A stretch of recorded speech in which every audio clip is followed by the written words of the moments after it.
บ้านอย่ามีงานไก่หรือไก่ห่างกันไปโนเป็นกลุ่มโอ้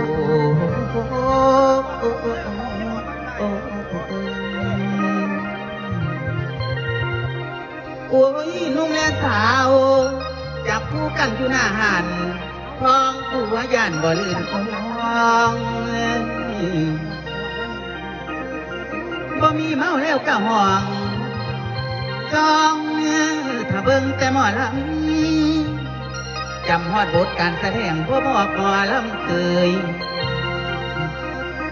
บ่มีเลยสิทธิขา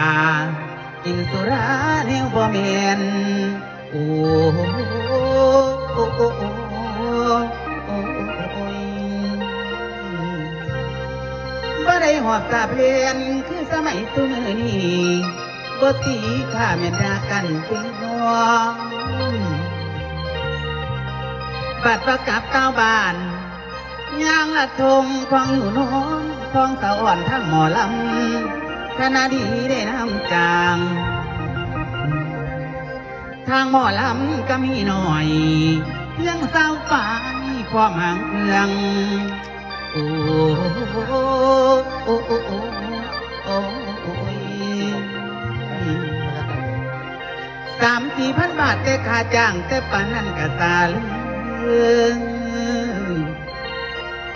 บาทประสูมือนี่ต่างเก่าเนาะเอาหลาย300,000ปลายค่าหมอลำคณะเดียวคน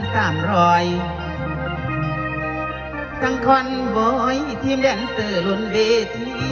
ประชันแข่งโอ้โอ้โอ้โอ้โอ้หาแต่แนวมาแข่งทั้งเครื่องเสียงความชุดเต้นมี10 ล้านแต่แข่งกันตีหัวอยากให้ไงทุ่มบ่อันงานจ้างแม่มีป้าปายออกเดินสายหาปิดมีกล้องกลุ่มพยุงใบไปเล่นใส่มีแต่เตยอยู่เบิดคืนได้แต่ยาวโอ้โอ้โอ้โอ้โอ้โอ้เล่นเลี้ยงแล้วก็บ่ได้เอาใจเจ้าผู้มักเมาเล่นบ่ฮอดมือเศร้าหอบสาดแลนหนีความตายเฝ้าทำลายประเพณีผู้ย่าเฮาเพิ่นวางไว้อีกว่าดุนเด้อ